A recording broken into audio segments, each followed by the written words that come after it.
inspirational listening to the Honorable Minister. And indeed, we must learn how to convert crises into opportunities.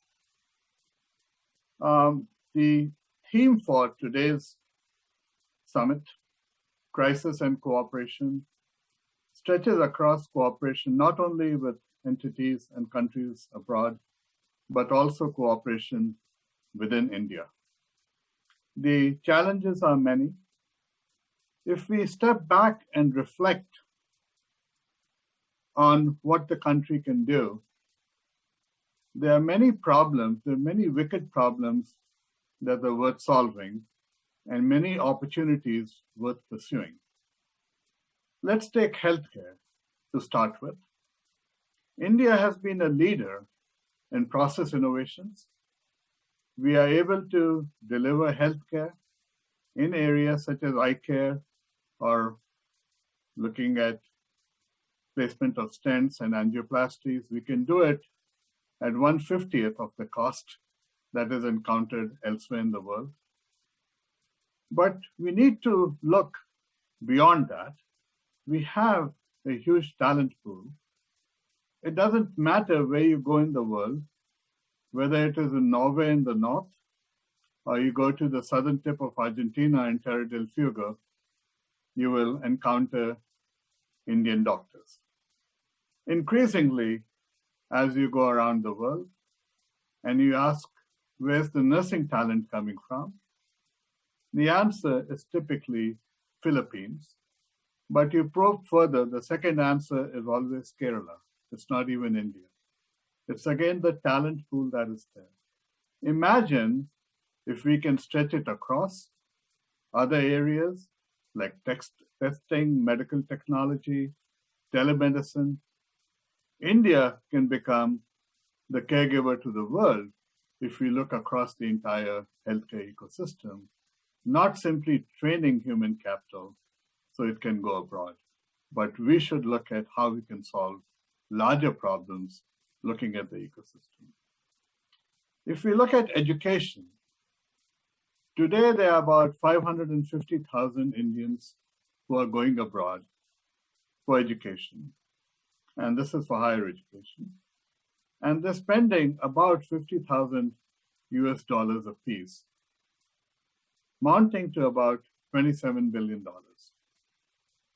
If this could be kept within India, and if we could generate the universities that are needed, places like Ashoka, places like Shivnadar, places like Taksha, then we would be not only saving foreign capital, but we would also be creating an opportunity for the rest of the world to come to India for education, and thereby increasing the soft power of India in the process. So this is an opportunity. If we look at what we have already done, and a good friend of mine, Tom Magnanti, professor at MIT, he mentioned to me that, Raj, India has two great brands, IITs and IIMs. How come they don't work together? It is indeed the time has come that we should leverage the technologies from the IITs and other institutions like Tata Institute for Fundamental Research, AIIMS, and so on.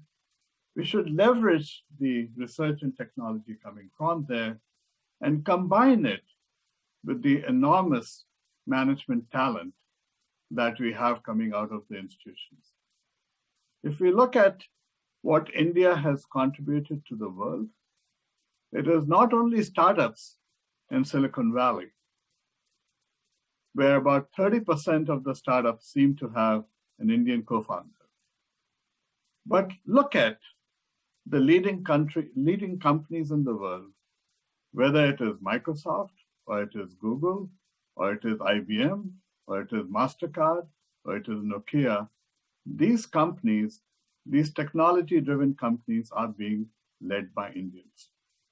What we need to do is similarly focus on how we can leverage the technology that is being developed indigenously and how that can benefit the world.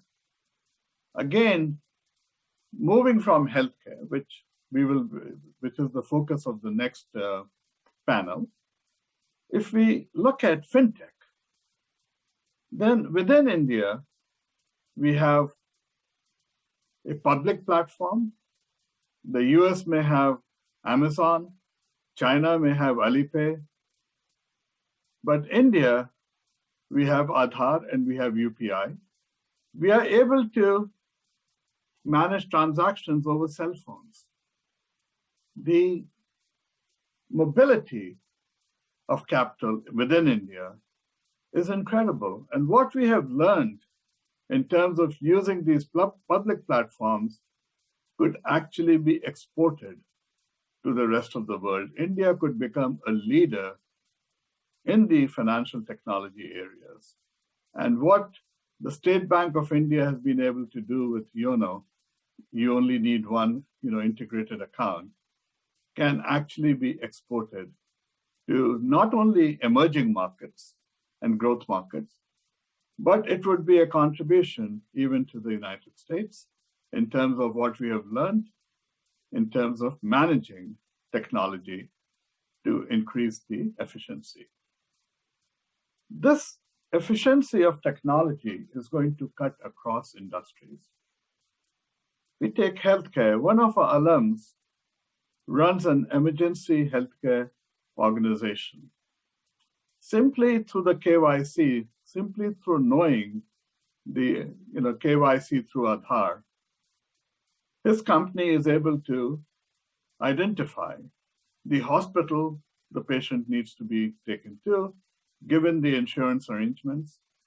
And this is enabling him to cut short the error rate and also reduce the amount of time it takes to take the patient in an emergency situation to the right hospital. Similarly, whether it is onboarding patients in hospitals or onboarding customers at a bank, the amount of time that is needed has been really drastically reduced. As we move forward in the spirit of cooperation, what we need to do is reflect how companies, how academia, and indeed how the government can work together in achieving changes in healthcare, in education, in sanitation, changes that will impact globally. ISB, along with the IIMs, have been a part of WebHub, which is also instigated out of the Prime Minister's office, to look at how do we bring the scientists in the Indian diaspora to work cooperatively with scientists and educators within India. An ISB working with the IIMs was responsible for the management vertical. One of the recommendations that we came after inputs from about 40 to 50 academics globally was that we need to focus on setting up industrial and research clusters where we can begin to look at policies that are necessary, whether it is digital policy or it is healthcare policy. We need to work collaboratively within India across academia, industry, and government, but across the world to set up consortia that will allow us to begin to take the lead in these important areas. So already India is a leader in infotech. A lot of research is being done in India. Unfortunately, it is sometimes patented in California. We need to capture that value closer to home. We are becoming a leader now in educational technology, and we are also beginning to take quick steps towards process innovations that are going to help the modern healthcare era. It is today possible to run an EKG on a cell phone. And through AI ML, you get an instant reading whether the EKG is normal or not. It is sidestepping the entire infrastructure. So we need to leverage the digital technologies and combine it with the incredible management talent that we have. So what does India have? We have human capital. When we combine human capital with technology and collaboration, not only with the Indian diaspora, but collaboration with our colleagues that work around the world, we can move much further, much more quickly. The future is challenging, but we shall prevail. And as the Honorable Minister said, never waste a good crisis. It's time to pivot and use the crisis to create opportunities. Thank you.